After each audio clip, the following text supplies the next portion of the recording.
Om Ajnanatimirandasya Jnananjanashalakaya Chakshurunmilitam Yena Tasmai Shri Gurave Namaha.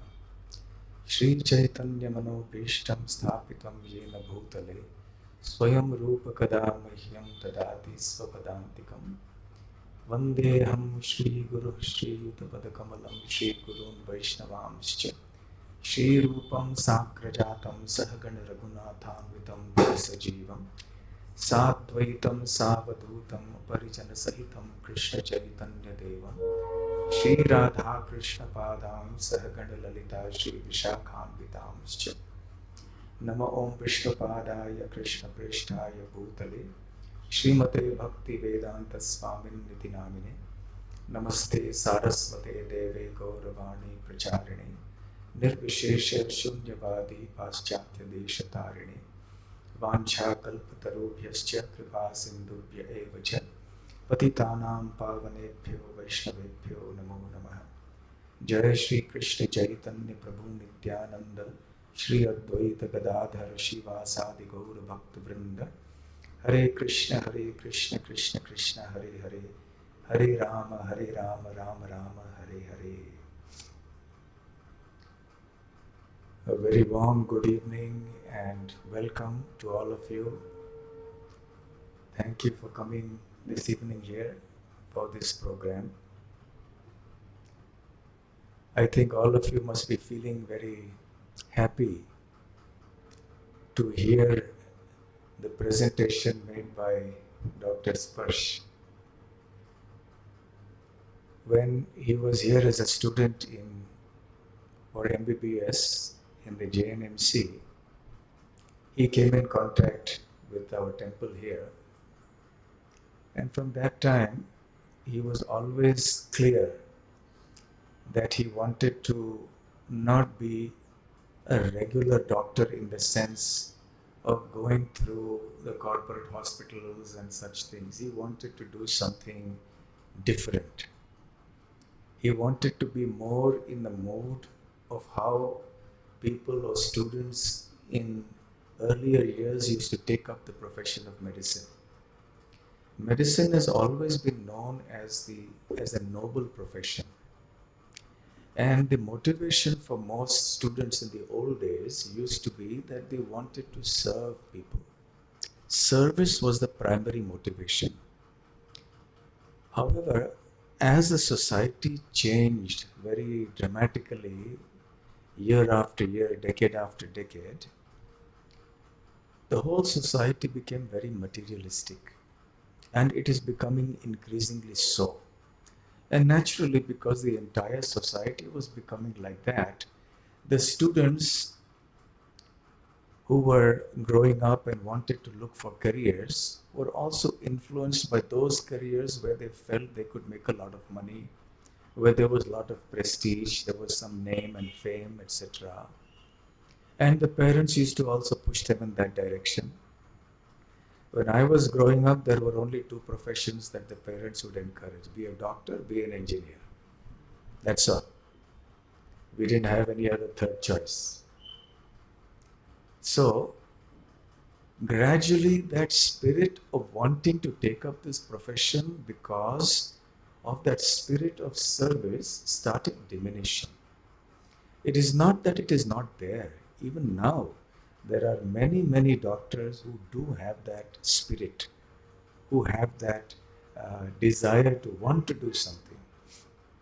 But the harsh realities of modern day living, especially in the urban areas, is making it hard for such service-oriented doctors to fulfill their desires. So when Dr. Sparsh was talking about these ideas for many years, and I had no idea or no intention at that time to start any medical project because I understand the complications involved.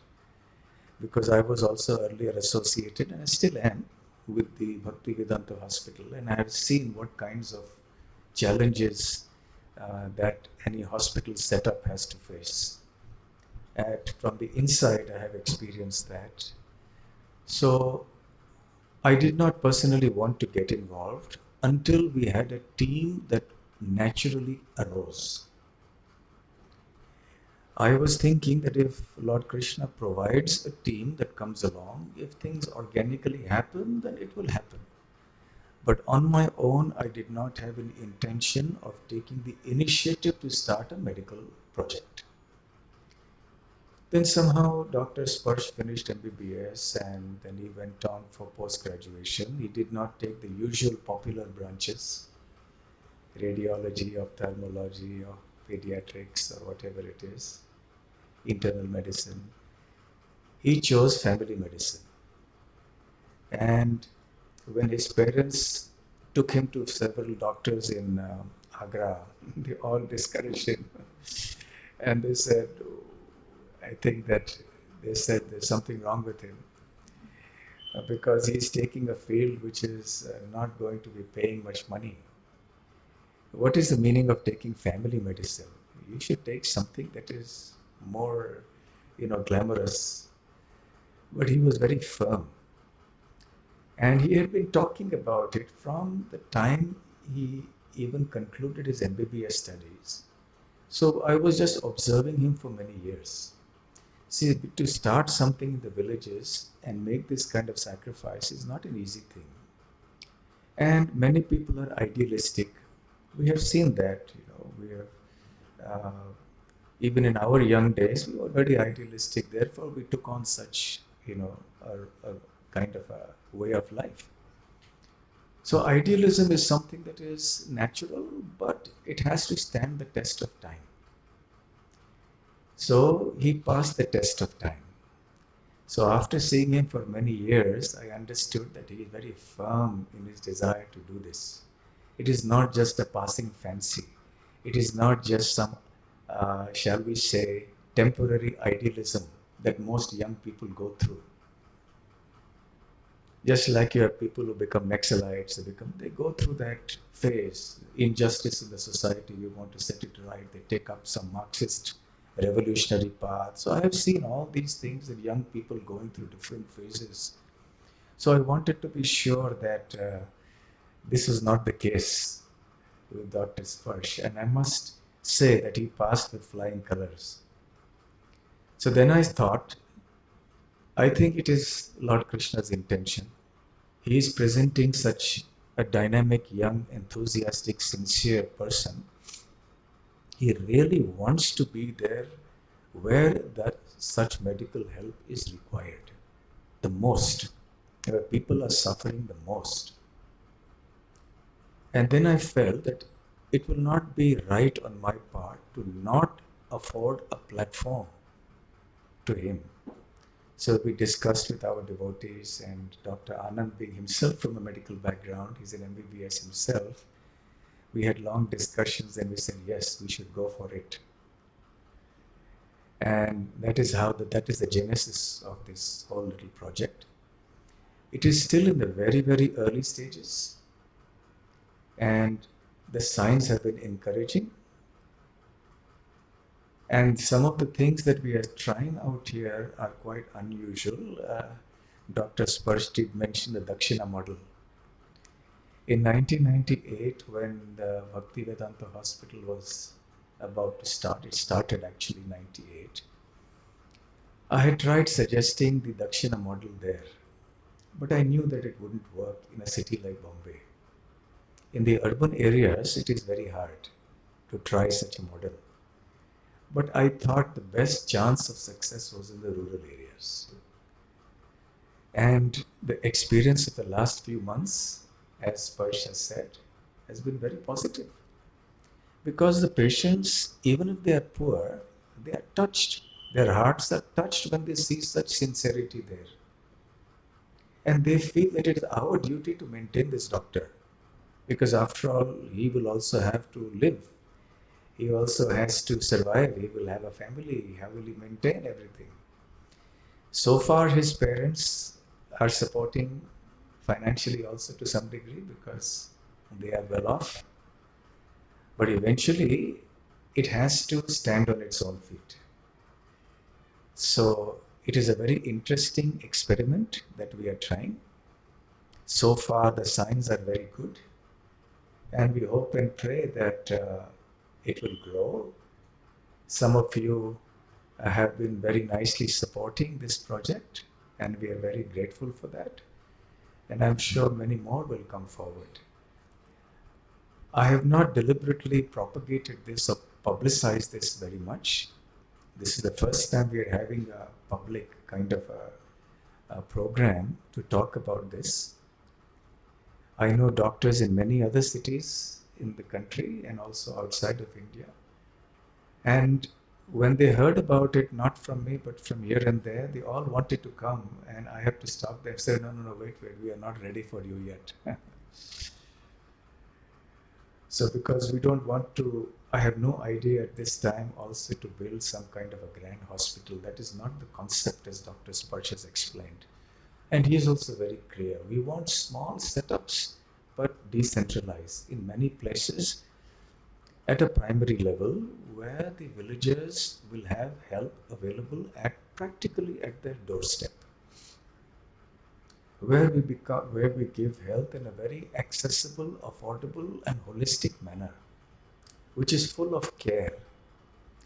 In the modern urban medical setup, even though many of the consultants and doctors are very keen to offer a very good service, they are limited by circumstances.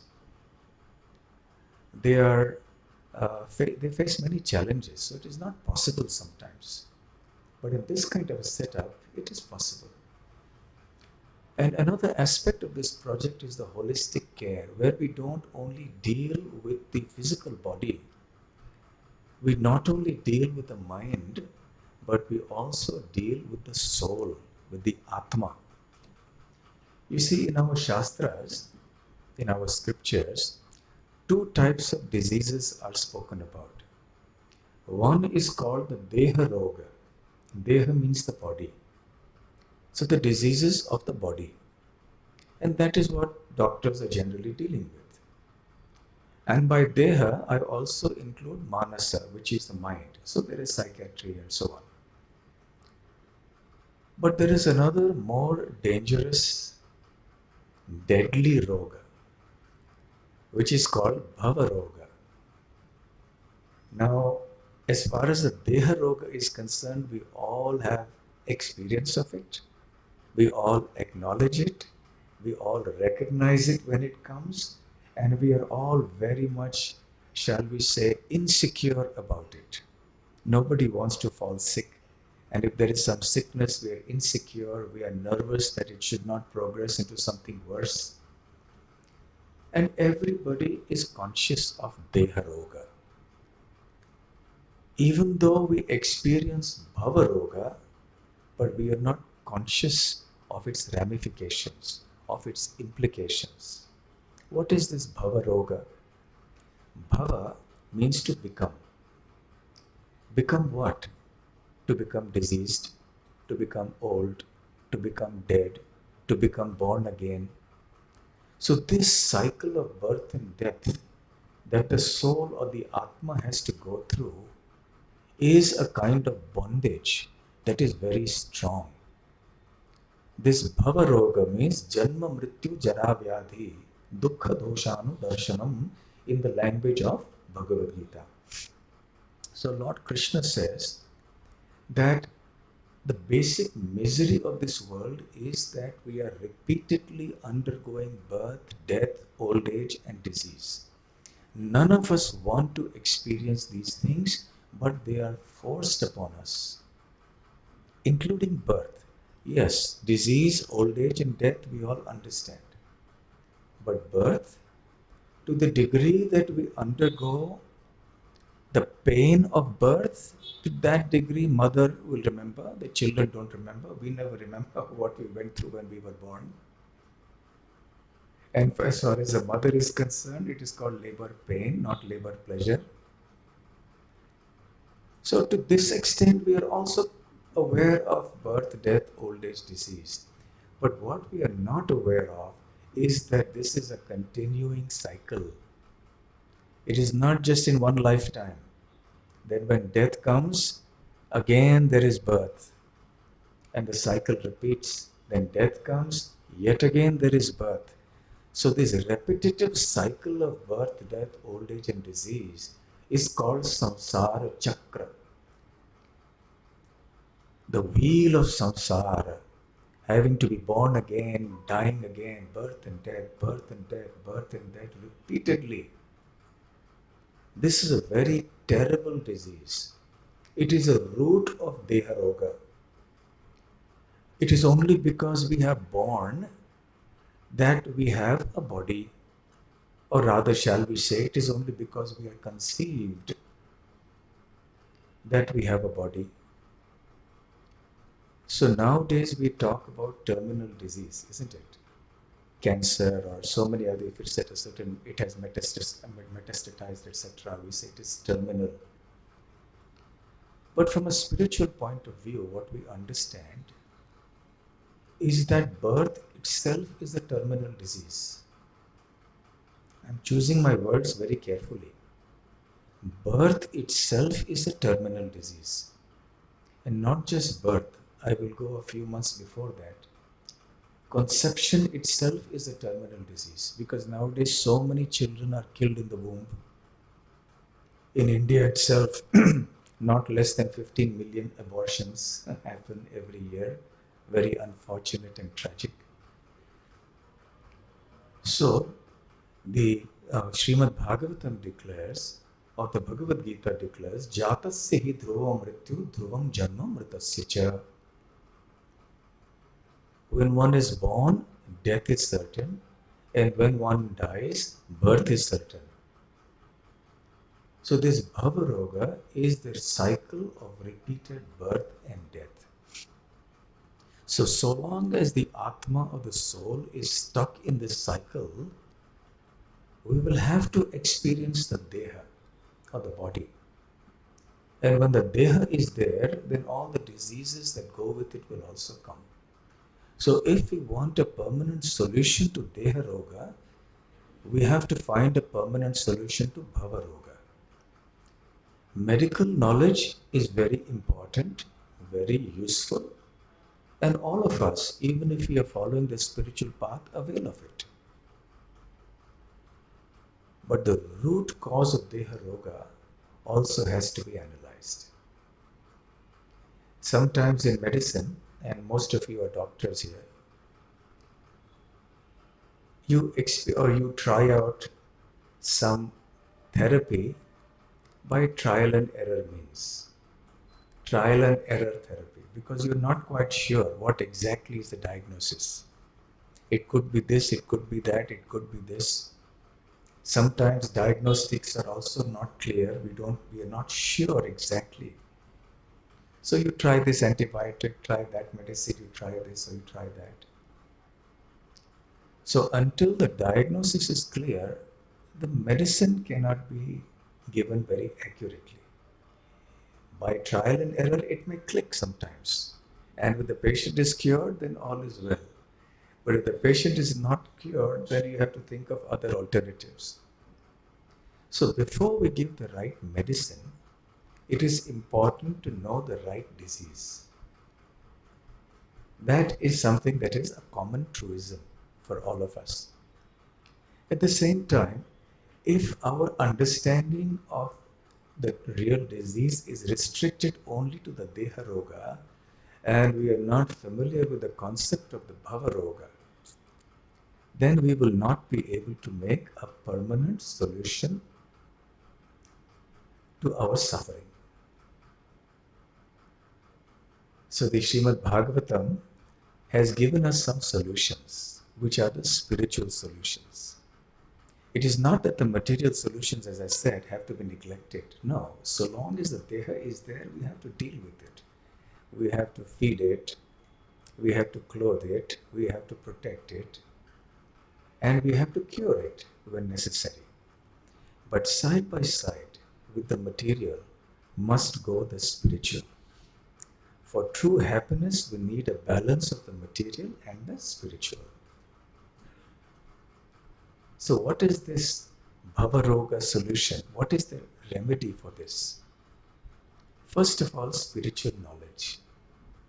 Just as the doctor first of all tries to educate the patient about what his or her disease is. What is the cause of this? And then there is a lifestyle that goes with it along with the medicine.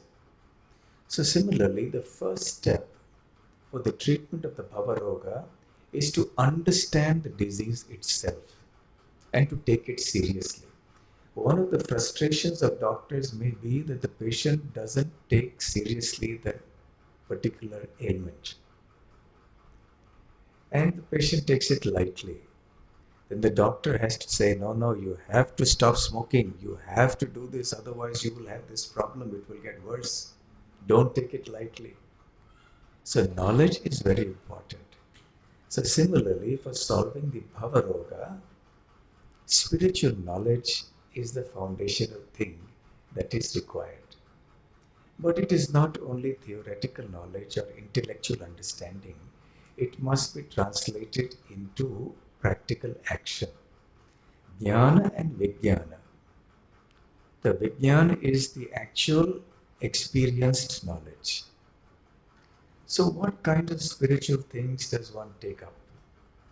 So the Bhagavatam speaks about the path of pure devotion to Lord Krishna as a means to transcend the body. Even as we live within the body, even as we experience the sufferings of the body, but we do not stop our spiritual activities. We continue that, understanding that this body will die anyway one day. And then I will have to be born again. So the real solution is to stop that next birth. Is to ensure that I don't get a deha again. Then there is no question of deha roga. Of course, committing suicide is not the way to get rid of the deha permanently, because we will get another deha. And because that kind of suicide is a sin, so we will get terrible suffering in the next life. That is the unfortunate situation of suicide. So that knowledge must be backed by actual spiritual practices. In the Puranas it is said that there are 84 lakh species of life. And the different categories of species have also been mentioned. Some other time on some other forum, perhaps we can speak about these more in detail, because you are all very much concerned with biology ultimately. But these different species have been mentioned, the number of species and so on and so forth. But the point is that the Atma or the soul has to go through these 84 lakh species to come to the human form of life. Manusham Janma Paryayat. After going through the entire 84 lakh species, one comes to the human form of life. Paryayat refers to an evolution that is different from Darwinian evolution. Charles Darwin and those who succeeded him spoke about evolution in a different sense. They spoke about evolution in terms of the development of the body itself. But here, the spiritual evolution that is spoken about in our scriptures is the evolving of the soul when it moves from one body to a body of a higher species. So from the plants, the Atma moves on to the higher species of the insects, the reptiles, and the birds, and the mammals, and then the human species. The human species represents the pinnacle of evolution. Not because the human being has some more power and other abilities. No, because the animals have more power. They can run faster, they can jump higher, they are stronger than human beings. But the characteristic of the human species is superior intelligence. And that superior intelligence has to be used for spiritual purposes according to our Shastra. So when that intelligence is utilized by acknowledging and understanding our situation and our suffering, that is the correct use. The animal suffers. The animal understands that it is suffering, but the animal cannot question its existence. It cannot ask the question, why am I suffering? The human being can do that.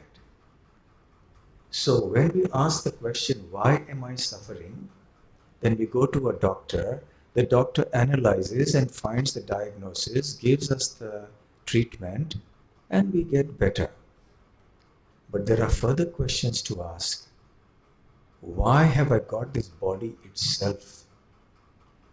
That is the cause of the roga, of this disease. That is where spirituality comes in. So from Bhagavad Gita we understand that we receive this body because we want to live independently of God, because we have tried to disconnect ourselves from God. This is the root disease. Wanting to be separate, wanting to be independent. And nowadays we are so much absorbed in our material world that there is no time for God, there is no inclination for God. So our science and technology has many benefits, but it also has many distractions. And now we have social media. I was seeing a cartoon the other day where the patient is on the operating table and he has the phone and he's telling the anesthetist, please hold on for some time. I'm just updating my Facebook status to anesthetized. So this is the age we are living in, where we are totally absorbed in our social media, in our activities day to day, in our movies and enjoyment and eating and drinking and merrymaking, that we somehow do not recognize that there is a higher reality. There is some purpose of life. And that purpose of life is what Srila Prabhupada called Krishna consciousness. To be conscious of Krishna, who is our eternal source, who is our eternal father, our eternal mother. It is because we have forgotten that relationship of love, that bhakti to Lord Krishna, that we are here suffering in this samsara chakra. There is a nice verse in the Srimad Bhagavatam, Nivritta Parishairupagiyamanam Bhavaushadashrotra Manobhiramat Ka Uttama Shloka Gunanuvadat Puman Virajyeta Vina Pashupnat. So this verse says that if one in the company or association of like-minded people hears the messages of Lord Krishna, of Lord Hari, this is the perfect and most pleasing medicine for this Bhava Roga. Bhava Aushada. The Aushada means medicine. So this hearing and chanting about the messages of Lord Krishna is the perfect medicine for getting rid of this Bhava Roga. So who will not want to utilize this medicine? It is so simple, it is so pleasing. Manaha Abhirama. It is very pleasing to the mind, very pleasing to the ears. So the spiritual process of bhakti is extremely joyful. It gives us a lot of happiness, even as we are living here. So as we try to treat the suffering of people in this world, which is an undeniable fact, it is not sufficient to go to the level of the body alone. We must go also one step beyond to the mind and even one step beyond to the soul. So this project that we are envisaging to be in the villages is not only meant for curing the Deha Roga, it is also meant for curing the Bhava Roga. It is an integrated, holistic approach where along with giving adequate and satisfactory treatment to the diseases of the body, we will also, all our people associated with it, whether they are medical or non-medical, will be hoping or attempting to effect a lifestyle change in the patients who come. The problem is essentially lifestyle. What comes by way of destiny cannot be helped. But what can be helped is our lifestyle.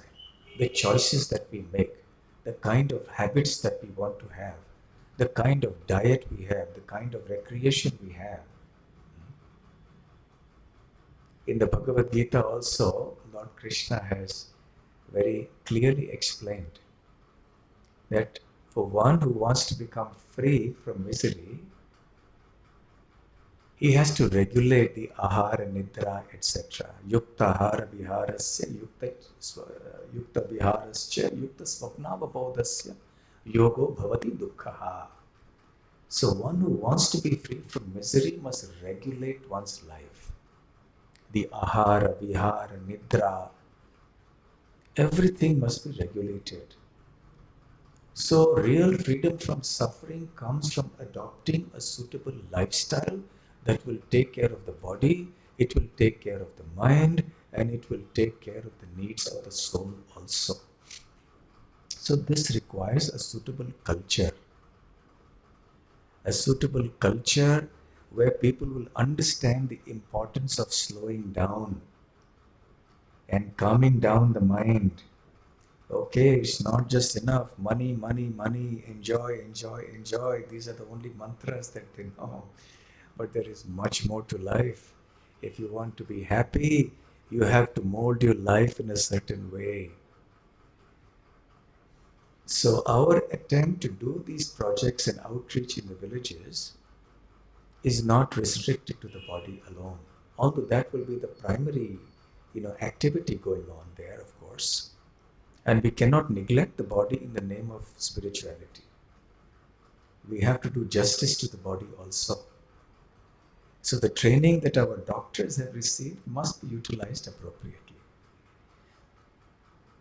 So that is overall a short vision of what we are attempting to do through this particular project. Transforming the society through culture, through lifestyle, through habits, through education, through livelihood and economics, through medical care. Villagers also are getting into a lot of bad habits. They're not far behind from the city people.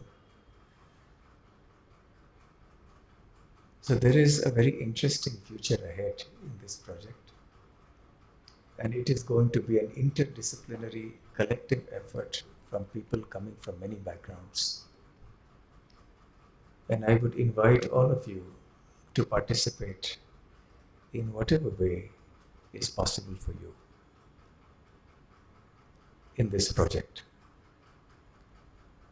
What is the time now?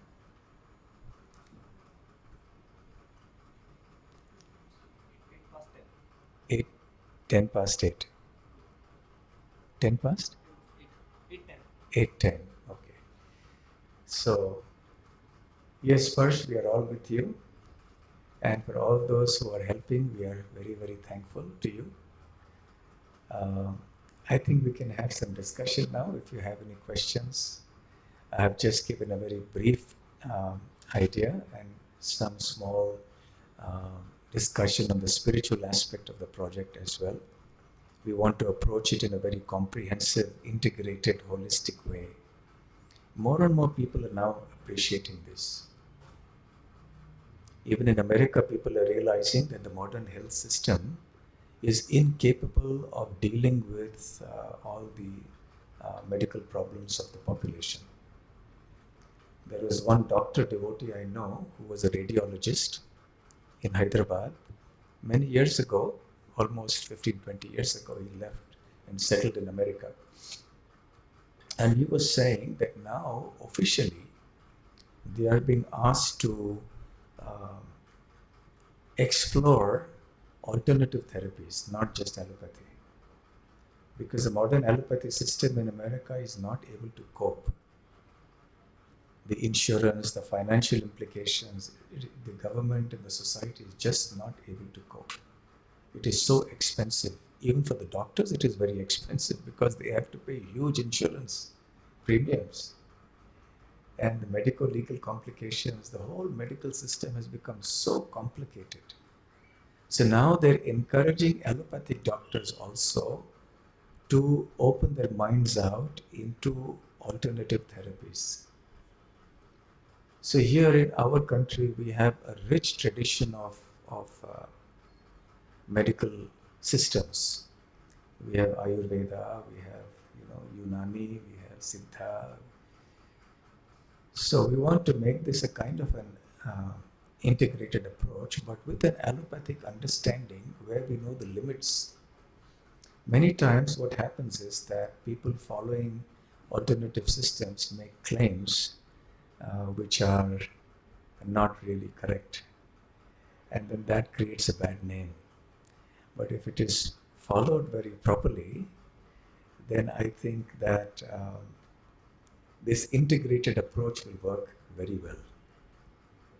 And we saw that in Dr. Sparsh's presentation, he has utilized many concepts from Ayurveda also. Dinacharya, Ritucharya, and many other concepts. The concept of using food as a means of healing. Food as medicine, which is a very important concept. I have been suggesting to many of our doctors who I know that in the MBBS syllabus it will be nice if you have subjects dealing with food and diet. I don't know how much is taught nowadays in MBBS, very little is taught about food and diet. Maybe just the basic proteins, vitamins. But food as a medicine, food as a therapy, food as a lifestyle, even proper ways of cooking food, what kind of oils to use, what kind of cooking mediums to use, what kind of foods to be taken in combinations. All of this is a very important part of care, health care. I was mentioning to some doctors that after this COVID pandemic, we have learned many spiritual lessons, but we have also learned many medical lessons. I am not a doctor, so I cannot speak in terms of other medical lessons, but one medical lesson that I think I have learned is the importance of preventive health care. And modern medicine, with all its accomplishments and benefits and contributions to modern human society, is not up to the mark in this one aspect. Preventive health care. I think that if we can have an integrated approach towards this, it will be very, very helpful. And that is what we are trying to do here. Hare Krishna, thank you very much.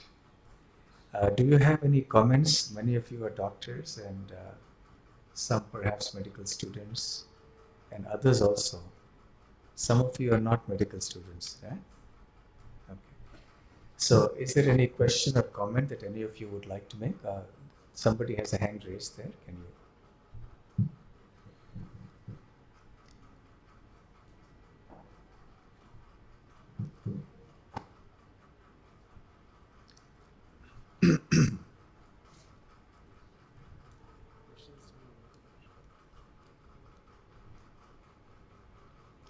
Okay, can a visit be organized to that place so that all can see what happens there? Whom to contact? You can contact Dr. Sparsh. Soon you will need some assistance because you'll start getting so many phone calls. Yes, you can please contact him. But please remember, we are in the very, very early stages right now. Now a clinic has been started and patients are coming. How many you have every day now coming on an average? 20 to 25 patients. And because he gives generic medicines, right? So it is really very cheap. So the Dakshina actually covers it. But when you give branded medicines, then it is so expensive. That is another whole problem with the modern medical system, the connection with the pharmaceutical industry. That has made everything so expensive. You see, there is no harm in making profits. But when you make 500% profits, 1000% profit, that is not really ethical. And all of you know more than me what goes on.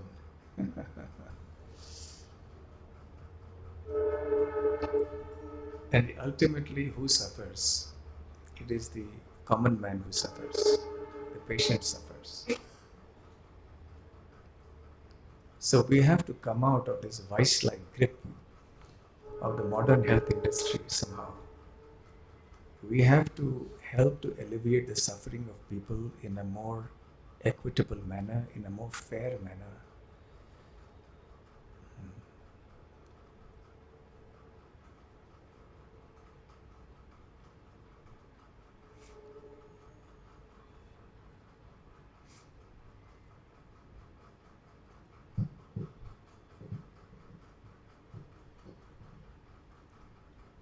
Okay, Dr. Anand? Yes, you have any question? Dr. Ankur? Dr. Ankur is an ENT surgeon from Delhi. Yes?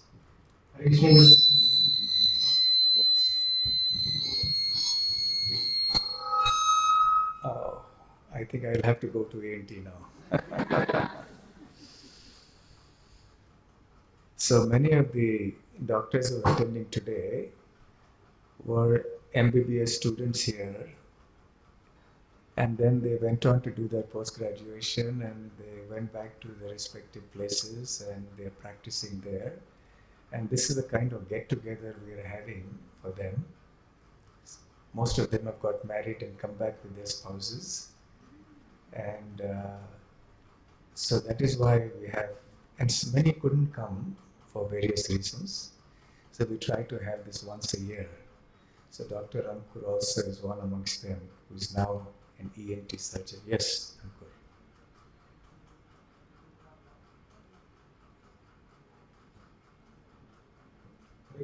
Yes.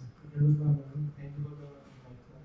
Raj, in what other professions can we use the Dakshina model according to the literature? Well, it depends. You can use it in any profession, but it depends on your context, because you see, there are many people who will exploit you. If you, even in urban areas, if you would, it can be done, but people will exploit you. It is most likely patients will come and take advantage of you, and because the costs involved in an urban center are very high. And if a doctor sets up something in that kind of a setup, the patients will, many patients will not give any money, and they will just go. You never know. If somebody is financially so well established, they want to try it out, it is okay, but it is a little risky. In the rural areas, it is easier to do that. Similarly with other professions. In the rural areas, you can try.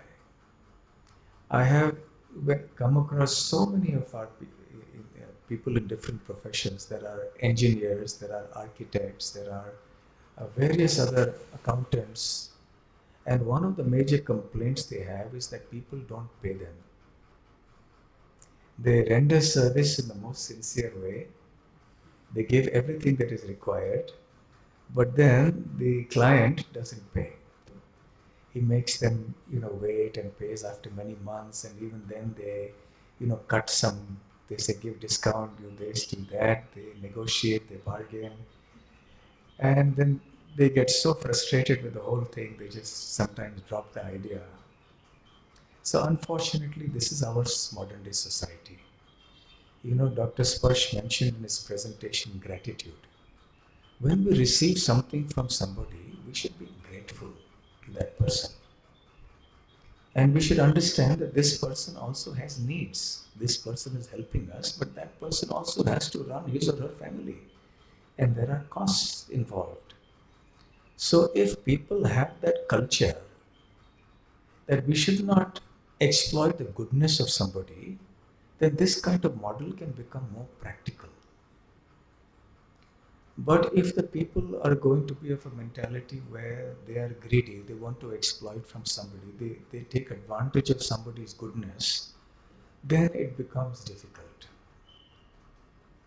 So really it is a question of changing the values of our society.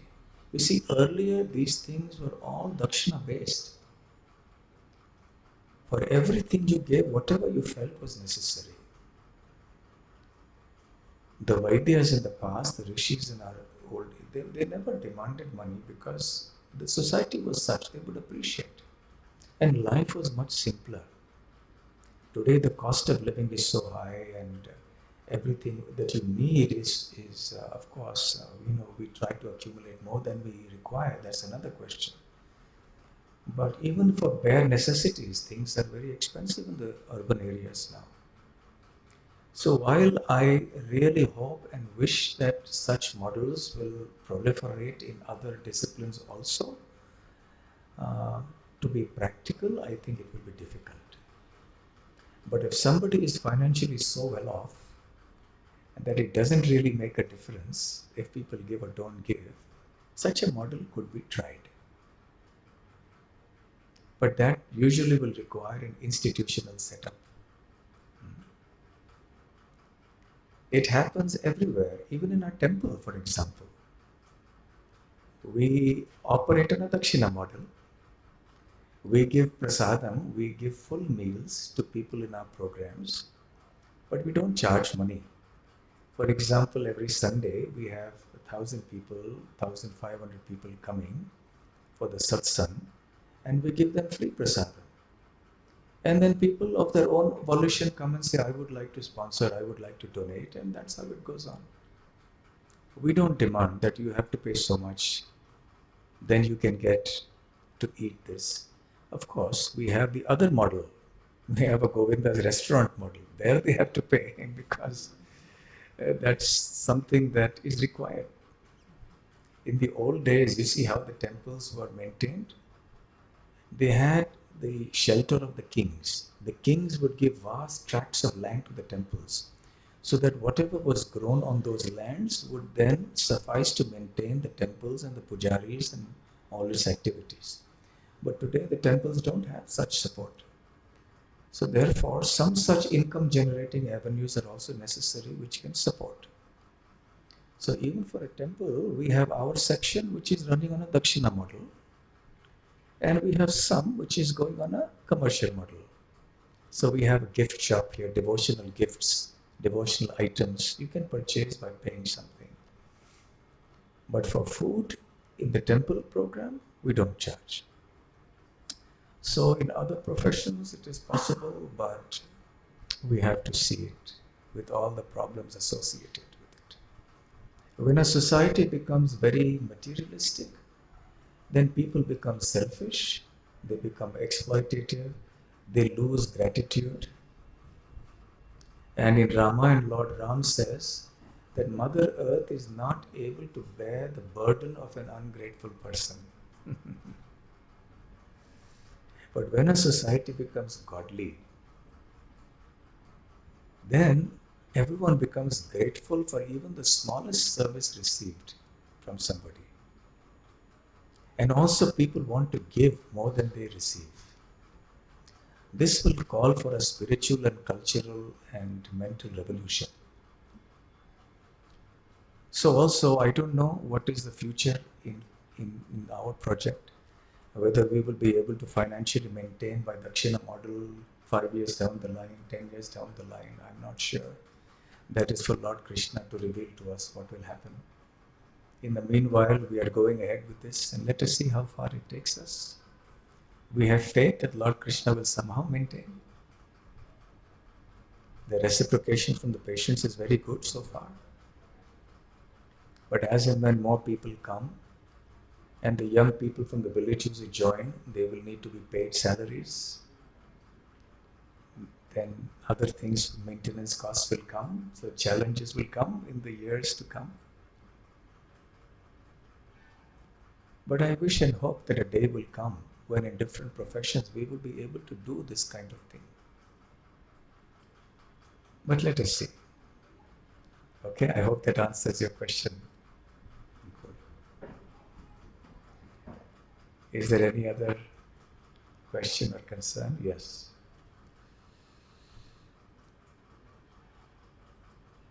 Hare Krishna, Maharaj. Hare Krishna. Thank you very much, Maharaj, for presentation. And I have a simple question to Dr. Sparsh and a comment. So the question is, I'm excited to know more about things that this Dakshina Model. Do your patients pay because it's in a rural setup? Do they always give in cash or sometimes in kind, like whatever they grow, like vegetables or fruits or something? Because mainly it's farm-based community. So I was just curious to know, just a curiosity. Mostly they give in cash only. Many times they will receive bananas, mangoes, and vegetables also. Nice. So he has received fruits. Yes, my comment is that it's not a question. Yes, when we got independence, actually, when India got independence, we copied everything, health system, education system, and judicial system, and everything. After copying it, either we overdid it or underdid it. And we see that in many countries where there is socialized medicine, unless we get a reference from GP, the specialist will not give an appointment to us. Unfortunately, in India, there are so many shortcomings. And there's no point, there's no scope of reaching a super specialist in countries which practice socialized medicine. So we did copy medical system, but we did not, we did many changes and there are so many shortcomings. So definitely there will be challenges to you, Dr. Sparsh, but I'll assure you, you will overcome through this and we are all with you. Thank you so much. Dr. Kiran again teaches pathology in JNMC. And his wife teaches anatomy. Is she here also? Not here. Okay. Because health is such a vital concern for everybody, we have to think deeply about these models. The health model of the Western world is not sustainable, and the Western countries are discovering it. And as I travel abroad, I see the problems that the governments are facing, and the patients are facing, and the doctors are facing. Very difficult to sustain. Financially impossible to sustain. Whether it is UK, Australia, America, Scandinavian countries, it is proving very difficult. So we have to focus more on integrative medical care, we have to focus on preventive health care, we have to focus on lifestyle changes, we have to focus on spiritualizing the society.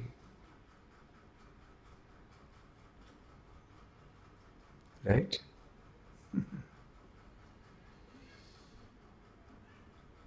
Any other comments or questions? Yes.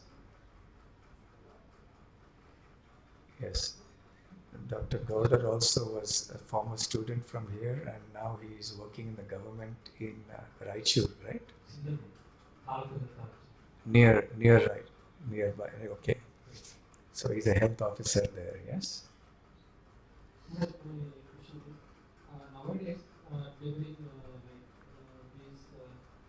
these last 5 years, we are we are seeing many mental stress and many even suicidal deaths and many untimely deaths in uh,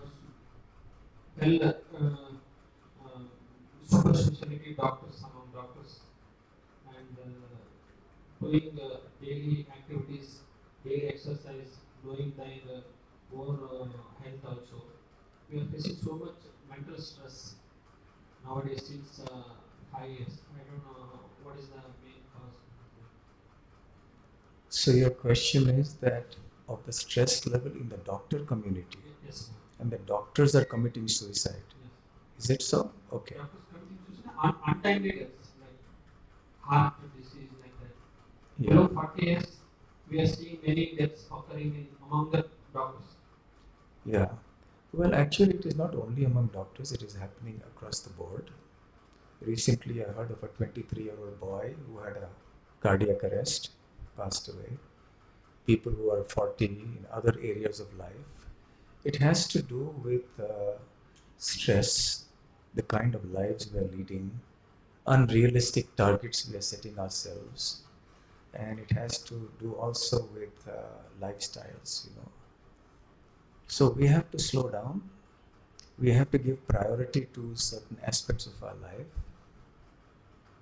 and people go overboard sometimes. There were instances where people go to the gymnasium to do, you know, to look after their health, but they overdo it, and because of that, they lose their life.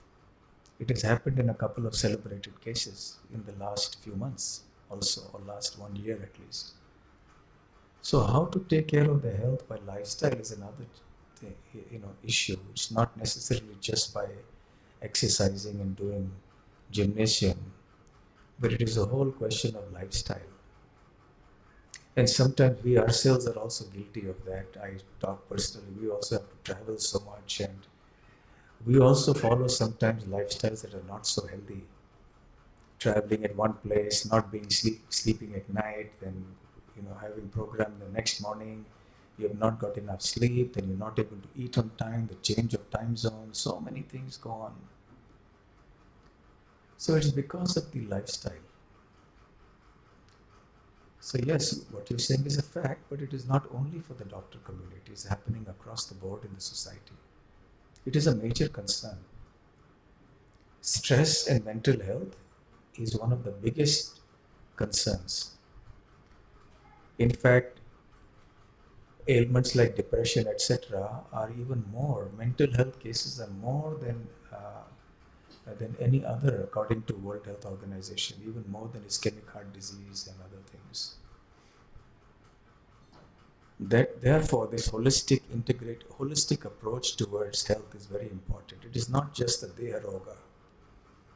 We also have to focus on the Bhava Roga and find out the root cause of this Bhava Roga and address it like that. Okay? Okay. So now we have prasadam for everybody. Where is it? You'll make an announcement? Okay. So thank you all very much for coming and for your kind and patient attention in hearing this and for your nice questions and comments. Hare Krishna. Thank you. I'd like to thank Gurudev Dr. Swami Maharaj for giving his association. Now, You have a question? Okay. okay, I'll take the last question.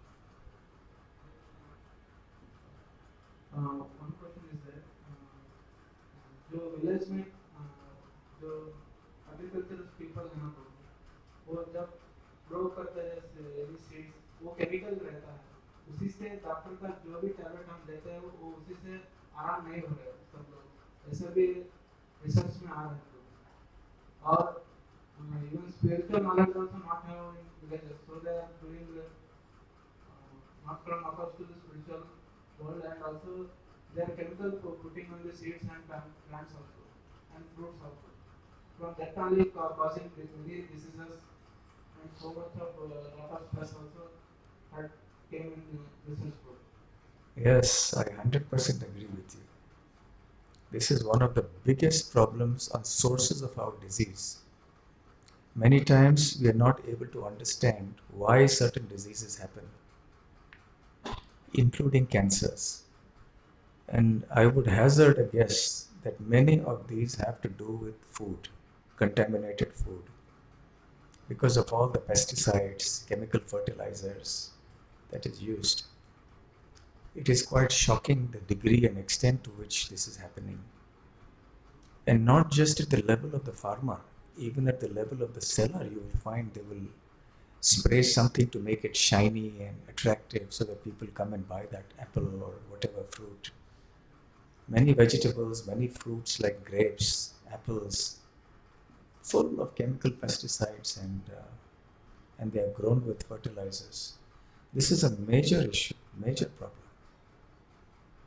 Therefore, in our project in Gokuldham, we are trying to have purely natural, organic food, pure food. Unless there is pure food, it is not possible to have good health. Shuddha ahara, shuddha vihara, shuddha nidra. Yes, so you have very correctly pointed out. Sahi baat hai. We have to educate the farmers also. So even as of today, in many places in Uttar Pradesh, we have one group now of our devotees. They are in touch with me. They are organizing a symposium of 400 farmers from all around, educating them. Don't use chemical pesticides. Don't use chemical fertilizers. It is very, very harmful to health. And also people who are dealing, I know of cases where they sell the fertilizers, and because they have to deal with it, touch it with their fingers, they themselves get affected so much, develop so many diseases and ailments because of that. So our society needs changes at many levels if we want to protect our health. We have to go back to our roots. We have to go back to natural and holistic ways of living. Otherwise, health will always be a distant dream. Okay. Thank you very much. Only one way is that to add in Kerala and so many of Ayurvedic who will do yajna. Means Agnihotra Homa that after coming ashes from Prabhu. That from can be brew anything without not harming any from chemical. Only that Agnihotra Homa that ashes that we can use for agriculture. Researching from Germany also. Yes, there are many such things that can be done. That is also done by many people. Yes. Then Kolkata affected from factory pollution 1985. Yes, yes. Germany scientists already researched that Agnihotra and they are doing PhD based on that. Yes, yes. There is much that is to be done. The modern technology, the pollution is the cause of so much disease also. Yes.